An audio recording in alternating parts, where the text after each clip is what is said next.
جب رسول اللہ کو زد و کوب کیا گیا، مارا پیٹا گیا، شہر سے باہر نکال دیا گیا، لوگ آئے اور خدیجہ سے کہتے جانتے ہو تمہارے شوہر کو شہر سے نکال دیا گیا ہے، وہ لہو لہان ہے اور نعوذ باللہ عنقریب ان کی جان جانے والی ہے۔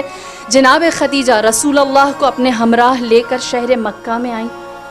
اپنے گھر کی جانب جب آپ چلتی ہوئی آ رہی تھیں تو دوبارہ دیوانے لوگ آئے اور آپ کی جانب پتھر مارنے لگے۔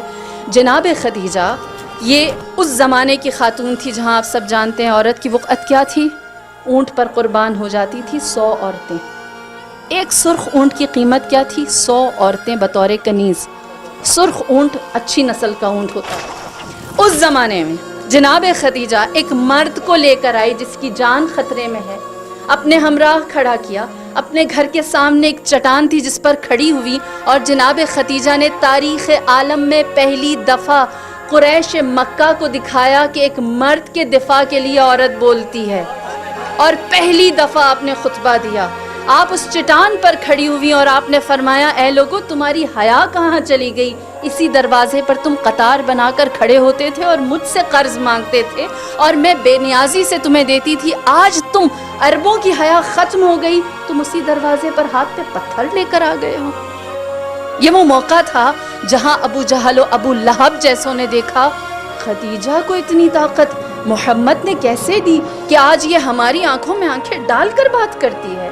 اور جناب خدیجہ کی ہیبت، وقار، کلام کے اندر لہجہ اور آپ کا سخن، فصاحت اور بلاغت اور میں یوں کہوں اعتماد ایسا تھا کہ سب بپھر گئے، کوئی محمد کو کچھ نہ کہہ سکا، سب جان گئے اب خدیجہ صرف مالدار نہیں ہے، اب اس کی طاقت صرف دولت نہیں ہے، اب خدیجہ کے پاس ناز کرنے کے لیے محمد ہے، اسلام ہے۔ اللہم صلی اللہ محمد علیہ۔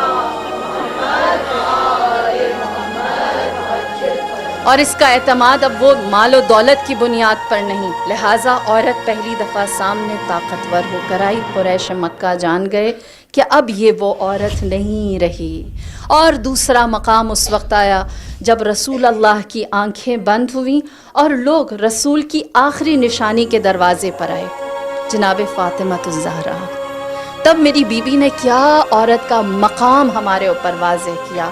اپنے گھر سے چلی تو حضرت عائشہ کہتی ہیں ایسا لگتا تھا جیسے رسول چل رہے ہیں، ایسا لگتا تھا جیسے نبی جا رہے ہیں۔ یہاں تک اس باریکی کو بھی بیان کیا اور کہا کہ آپ کی آواز زمین پر ویسے ہی رینگ رہی تھی، گھسٹ رہی تھی جیسے رسول اللہ جلال میں اپنے گھر سے نکلتے تھے۔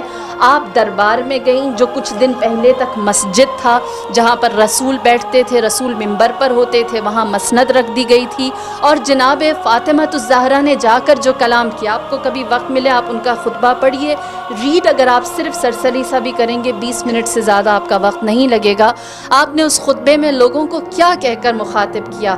فرمایا اے پتے کھانے والوں، ایک جوہر پانی کے پیچھے ایک دوسرے کے خون کے پیاسے لوگوں، اپنی عورتوں کی عزت حرمت نہ جاننے والوں، تہذیب سے آری، تمہیں تمیز میرے باپ نے سکھائی تھی، تمہیں حلال و حرام میرے بابا نے تعلیم دیا تھا، تمہیں بندگی کرنا انہوں نے سکھایا تھا، تم تہذیب سے دور تھے اور تمہیں انسانیت انہوں نے تعلیم دی تھی۔ آج کیا ہو گیا کہ تمہارے اندر سے وہ ساری چیزیں میرے بابا کی آنکھیں بند ہوتے ہی رخصت ہو گئی، تمہیں انصار بنایا، تمہیں مہاجر بنایا، ایک دوسرے کا بھائی بنایا، تم لوگوں کو ایثار و قربانی دینا سکھایا، اور آج تم نے ان ساری باتوں کو پس پش ڈال دیا ہے اور تم یہ کہتے ہو کہ تم میرے دروازے پر آ کر مجھ سے میرے حق کا سوال کرو گے۔ یہ وہ لمحہ تھا جہاں پر اس مسند پر بیٹھے ہوئے لوگ یہ سمجھ گئے تھے کہ گرچہ پورے شہر میں تنہا کر دی گئی ہو لیکن اس کو پتہ ہے حق بیان کیا جاتا ہے باطل کے دربار میں کھڑے ہو کر۔